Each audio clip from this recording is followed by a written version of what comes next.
We're not going to be the world's policeman, but we sure as heck better be the world's leader. There's a huge difference where without us leading, voids are filled. And the idea that it's a good idea for Putin to be in Syria, let ISIS take out Assad, and then Putin will take out ISIS. I mean, that's like a board game. That's like playing Monopoly or something. That's not how the real world works. That a standout moment for Jeb Bush in the debate last night. The former Florida governor is my guest now live in Des Moines, Iowa, after he caught a late-night flight last night. Governor, good morning, and welcome back here to America's Newsroom.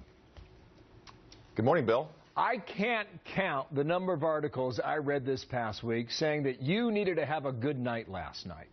So you score it. How'd you feel about it? Was it your best debate? First of all, I commend Fox Business and the Wall Street Journal for asking substantive questions that are on the minds of voters. People are really concerned about the economy, and we had a lively debate because the questions were lively and important for people. So I did have a good debate because I got to talk about who's the best qualified to take on Hillary Clinton and why her philosophy would be a danger for our country. And I got to talk about issues that are important for people who believe right now that their chances of success are limited. Let me get to Clinton in a moment. But your team was putting the word out in the moments before the debate that you were going to be more aggressive. And early on you said, hey, I only got 4 minutes last time. And I just wonder, given the format for that debate, 90 seconds to talk, a more serious tone, does that suit you better, do you believe? Yeah, look, I'm not great at the one-liners, but I've thought through the issues that are on the minds of voters. We need to reform our tax code so that people can put money in their pockets and begin to plan for their lives again. Look, under Barack Obama, we've had declining income for the last 6 years, even though we're in a recovery. We have tepid economic growth. 1 in 7 people are living in poverty. Those issues that we talked about last night are important for them, and that's why I thought the debate went well, and I had a good debate because I got to talk about things with a little more substance rather than the cute one-liners that is the performance-driven side of the debates. This was a good debate. I applaud the moderators for asking the right kind of questions. Well, here is another moment, and this again a pivot to Hillary Clinton. Watch here. Hillary Clinton has said that Barack Obama's policies get an A. Really? 1 in 10 people right now aren't working or have given up altogether, as you said. That's not an A. 1 in 7 people are living in poverty. That's not an A. 1 in 5 children are on food stamps. That is not an A. It may be the best that Hillary Clinton can do, but it's not the best America can do. That was one of many times where you took a question and went to a pivot toward Hillary Clinton. What you did not pivot toward, though, was Marco Rubio. And I wonder, was that by design, or did that not fit the line of discussion last night? This is an election about the qualifications of people running, who is the best person to lead this country, and who's the best person to take on Hillary Clinton.